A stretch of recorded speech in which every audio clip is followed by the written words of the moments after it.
Fellas, you know Degree Cool Rush deodorant, right? Well, last year they changed the formula, and guys were mad about it. One dude even started a petition. So guess what? Degree heard us, admitted they messed up, and brought the original Cool Rush scent back exactly how it was. And it's in Walmart, Target, and other stores now for under $4. So grab some and remember why its cool, crisp, and fresh scent made it the #1 men's antiperspirant for the last decade. Degree Cool Rush is back, and it smells like victory for all of us.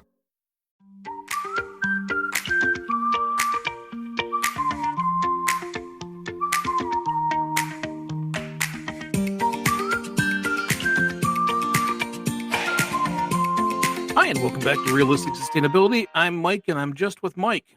Yeah, just me. Remember when I first started doing the show again after our little break? We talked about doing some shorts. Well, this is going to be one of those shorts. Shorts can be anything from things happening in the news, things we just run across and want to discuss sustainability-wise, or just catching you up on things that we are doing locally here. Well, this week, we're catching you up on things that we are doing locally here. We'll call this episode Our Duplex, aka the Haunted Duplex. By the way, it's not haunted. Jamie just likes calling it the Haunted Duplex because of a Bruce Do video that I showed her not horribly long ago. She says it's haunted. We got another worker who's bought into that also. A local ghost hunting group wants to come to it, but it's not haunted. It's just an old house. This house is in downtown Durant over on Saginaw Street, right by Dabble. And it's a beautiful, beautiful 2-story brick that has been split into 2 apartments. It is a surprisingly solid home.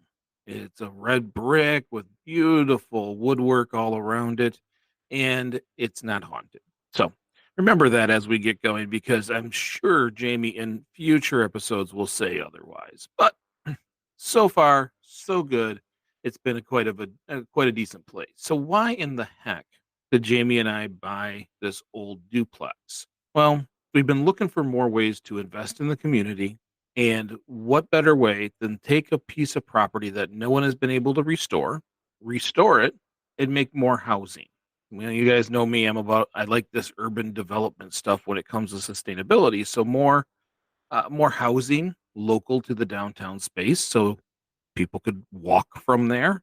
They're more likely to shop in the downtown space because they can walk from their living room, and it eliminates some blight also in the downtown spots. So it was looking pretty bad. It was starting to get a little rough, and so we decided to go after it, buy it, and restore it to the best of our ability. But remember, neither Jamie nor I are builders. She is by far more talented than I am. I just wanted to see, could we put this place back together, make it usable for the community, and then still be able to invest a little bit in that same community. So that's what we did. We separated the two apartments again. And again, this is a early 1900s house. Deed says 1900s. Jamie swears up and down she has found it on some older maps that was back in the 1800s, but it gives you an idea. And the previous owner, well, I'm not sure they were real hands-on with their renters. The upstairs has been kind of abandoned for quite some time. The downstairs, I think, was used for dogs. Lots and lots of dogs. We've ripped out floor after floor after floor trying to help get the odor out of that place. But we are going to have to tear everything out, which we've got most of it out, and then kills or primer or seal after we do an enzyme treatment. It is quite the project. Upstairs, we're getting it ready because we already have someone that would like to move in, and we've been working on it day in and day out, which sometimes you're going to find that we don't have an episode waiting for you, probably because we've been sitting up there working, painting, scraping, everything for days. Jamie has hand sanded all of this 9-inch trim. It all has all this original wood throughout the house, and I talked about covering it, but after several threats from different people, we decided to go ahead and restore it. So Jamie has spent probably a whole month, if not a little more, just sanding trim. That's a lot of work, and it slowed us down a little bit. Anyways, we've been working on this house that's been slowly degrading over time. The whole neighborhood's been watching it slowly fall apart. Well, here we are now where the outside's starting to look a little better. People are seeing appliances going in and a lot of, flooring, things of that nature, which, by the way, last night, Jamie had worked on the floor till 2 a.m. Going to work today is not going to be all that fun for her, but she has been just working her butt off on this place. So I want to make sure she gets the credit that's due. I'm not talented. We have a couple of friends and a couple of people working on that house that all have talent. Jamie has talent. I paint. That's about it. I do some minor things. I occasionally bark orders, and that's about it. I'm the least useful person in this restore, so let's keep that in mind. Anyways, this house has been slowly degrading over time in this downtown space. We're now drawing crowds with the outside looking better, the lawn being maintained, and people seeing us go in and out on a regular basis, knowing that we're working on it. The 30-yard dumpster full of house. People are constantly stopping, taking pictures. It's kind of cool. So it's becoming a little bit of a buzz in the neighborhood. But as you know, I do care about the downtown area. I care about how we build our downtown space. So instead of letting some large corporation come in and buy the building, we decided to do it ourselves. We can be local owners of local property instead of corporations who are thousands of miles away running a piece of property, or in some cases, not running a piece of property. It started off as it's a good idea to do this in the downtown space, to even helping one of our friends who was questioning about a place to live. Well, over time, they have changed their mind and don't want to live in there. They want to give it a little more time as they're in school, but we still own the building. So it's going to have to get rented out. We're trying to make this a little more sustainable. I don't know if you know this, but a house built in the early 1900s or possibly sooner isn't very sustainable. Although it does have a lot of hardwood in it and the structure is very sturdy. So what can we do as we're putting this house back together to be a little more sustainable? Well, we're using a lot of the same pieces that were in it and or used items. I'm sure during past episodes you've heard Jamie discuss my ability to go to auctions and get things that are either damaged or overstock, those kinds of things. I do that because every time you buy something from them, it doesn't trigger the production of a new one. Only store purchase do. These liquidation groups are just there to get rid of the unsellable stuff that they would have thrown in the dumpster in the past. So, so we buy a lot of stuff from there. Refrigerator, which is an apartment size for the upstairs, the gas stove, which is apartment size. Then all that stuff comes from that auction. It's either used or it is closeout because it's dented or they had to get rid of it because the box was destroyed. This is a better way to get newer items. All the cupboards came from there. Are they flawless? No. But I have a Jameson, and Jameson can fix them.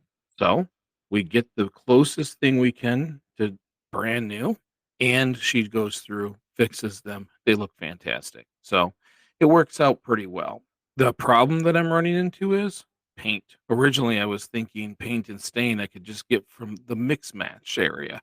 There's some businesses that will mix 5 gallons, and that 5 gallons isn't the exact color the customer wanted. It doesn't have to be for me, but when you do that, you worry about having enough for certain things. So we've been kind of stuck into just buying paint and buying stain. So we have to go with something that will last the longest. If we're going to spend the money and we're going to try to make it nice and we're going to buy something as unsustainable as either paint or stain, we have to get a good quality version that will last a very long time. And that's what we've decided to do. It's not the cheapest, not the most expensive, but it's one of the more durable. So as we lay that on, the hopes is we only have touch-ups periodically and not a constant repaint, because that is not the most sustainable way to do things. But I will tell you, the bulk of this house is still old school this house. So we're slowly trying to fix things up. We're slowly trying to make it better. And if we have an opportunity to reduce its embodied energy, then we take it. We can go to Facebook Marketplace, pick up used items. We can go to that public auction, like I was saying, or just simple garage sales. We're kind of piecing it together to the best of our ability. We've done a ton of work this week, but it takes a village. And people, my circle of people are amazing. Sometimes they just show up and cut the lawn. Sometimes they just stop in and fix something for me. Or I get a ton of people who are saying, hey, what do you need from me? That's pretty cool. It's cool to have a circle of people all around you that are just willing to help. They want to help. Their goal is to just make the space better. That's pretty cool.